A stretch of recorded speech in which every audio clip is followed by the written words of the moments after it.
नमस्कार दोस्तों। आज हम लोग बात करेंगे रिएक्टिव डाई के एप्लीकेशन के बारे में। लास्ट दो वीडियो में हम लोगों ने रिएक्टिव डाई का क्लासिफिकेशन और मैकेनिज्म देखा कि how it react with the cellulosic component. It's a OH of cellulose as well as water group. आज बात करेंगे फंडामेंटल एप्लीकेशंस की, मतलब कैसे अप्लाई किया जाता है। मशीन के बारे में हम लोग देखेंगे एप्लीकेशन के पार्ट 2 में। ठीक है, तो चलिए शुरू करते हैं। A basic applications of reactive dye, that is a fundamental। तो यहाँ पे हम लोग शुरू करते हैं 40 डिग्री सेल्सियस पे, जहाँ 6 to 7 pH रहेगी, और डाइल्यूटेड डाई और सॉल्ट दोनों का एडिशन डालेंगे 30 मिनट तक। Then add alkali, raise the temperature 30 minute. After the addition of alkali फिर से 30 मिनट रखिए, और देन गो फॉर वॉशिंग। ये जो है this is the fundamental process, मतलब ये बॉन्ड है, इसके ऊपर ही सभी एप्लीकेशंस को हम लोग सेट करते हैं। बट ये होना चाहिए कि पहले डाई डालो, सॉल्ट डालो, अल्कली डालो, द मिनट्स टाइम जितना चाहिए वो, और temperature as per the reactive dye जो हम सिलेक्ट करेंगे उसको टेम्परेचर के हिसाब से सेट किया जाएगा। ओके, तो पहले बात करते हैं स्टेप वाइज सॉल्ट एडिशन। मतलब जब आपका लीकर नॉन सर्कुलेटिंग है, ऐसा मशीन है जिसमें पानी मटेरियल हमारा जो है वो घूम रहा है पर लीकर स्टेडी रहेगा, जस्ट लाइक विंच और जीगर। तो ऐसे मशीन में हम लोग कैसे डायरेक्ट डाई स्टार्ट करें, सॉरी रिएक्टिव डाई स्टार्ट करेंगे by addition of salt, choosing the step wise mechanism. मतलब 25 डिग्री सेल्सियस पे डाइल्यूटेड डाई और EDTA जो सिक्वेस्टरिंग एजेंट है उसको हम लोग डालेंगे ताकि पानी में कोई हार्डनेस ना रहे। Work at this level for 10 minute and then raise the temperature by 3 degree Celsius per minute till you receive the 80 degree Celsius. अब इसी दौरान हम लोग सॉल्ट के तीन एडिशन डालेंगे, 10%, 30% और 60%। फिर उसी टेम्परेचर पे आप फैब्रिक को ट्रीट कीजिए till 20 minute, then add alkali in 10 minutes and work for 30 minutes more, and then after reduce the temperature of bath in 30 degree Celsius and wash it। ये जब डिफिकल्ट फैब्रिक मतलब complex fabric को जिगर पे die किया जाता है तब ये प्रोसेस यूज की जाती है, which is known as the step wise salt addition for non circulating liquor. अब दूसरी मेथड है, that is the addition of salt at start for circulating liquor. मतलब ऐसे मशीन जिसमें लीकर भी सर्कुलेट हो रहा है, लाइक वार्पर बीम को जब डाई करेंगे तो वहां पे बीम स्टेडी है पर आपका लीकर सर्कुलेट हो रहा है। तो at that time we have to add all the salt at a single addition at the starting point।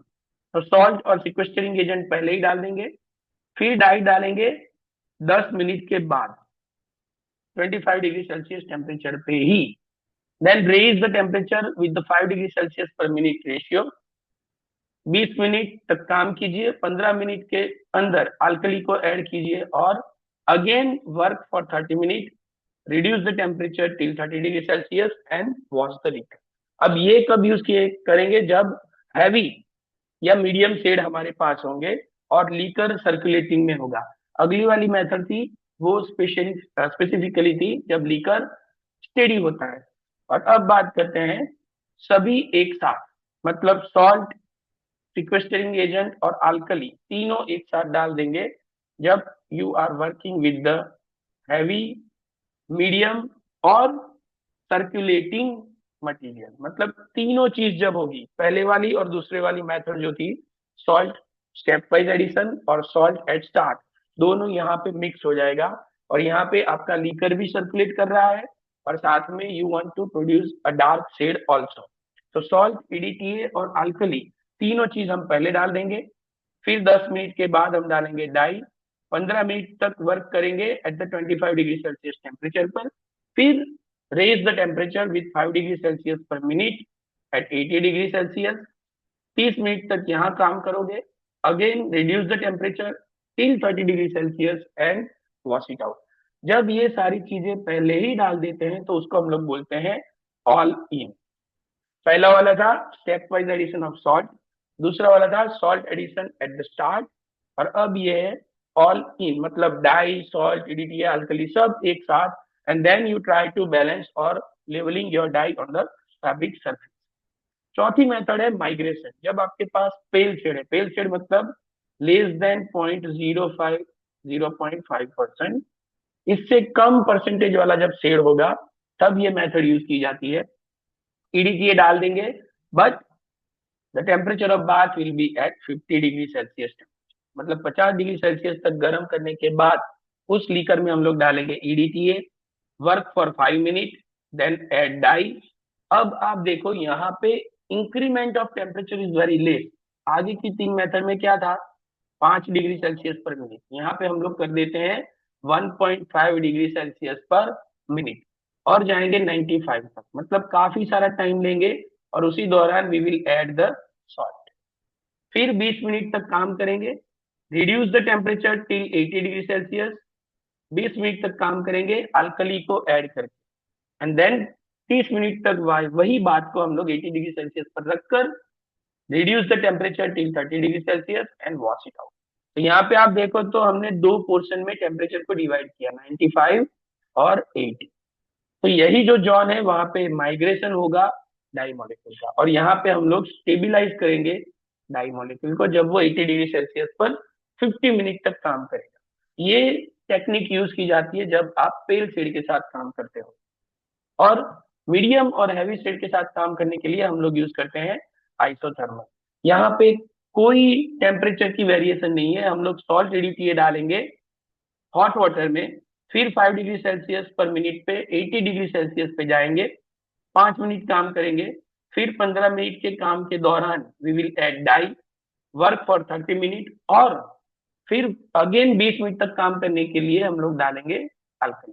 मतलब यहाँ पे आपके फैब्रिक पे सॉल्ट आ गया, then we are adding dye for migration as well as adsorption, then we are adding alkali for fixation.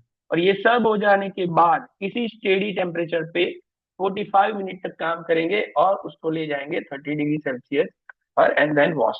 ये method use की जाती है मीडियम टू हैवी शेड के लिए। आगे वाली जो थी migration, that is use for pale shade.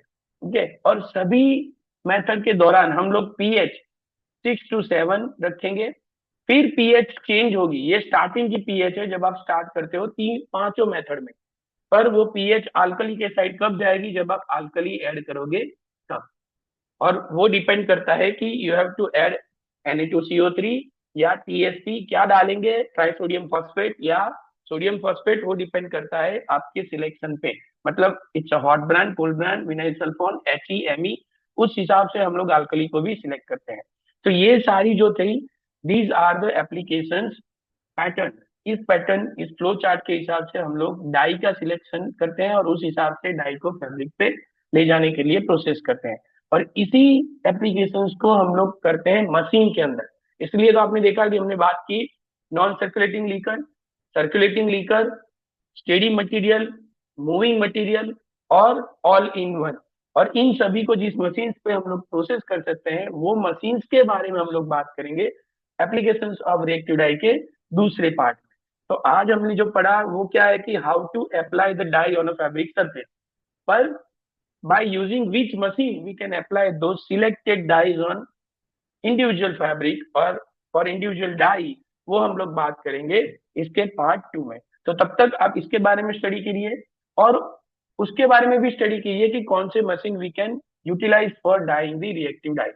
ठीक है, तो तब तक आप देखते रहिए, पढ़ते रहिए और सब्सक्राइब कीजिए। Thank you very much.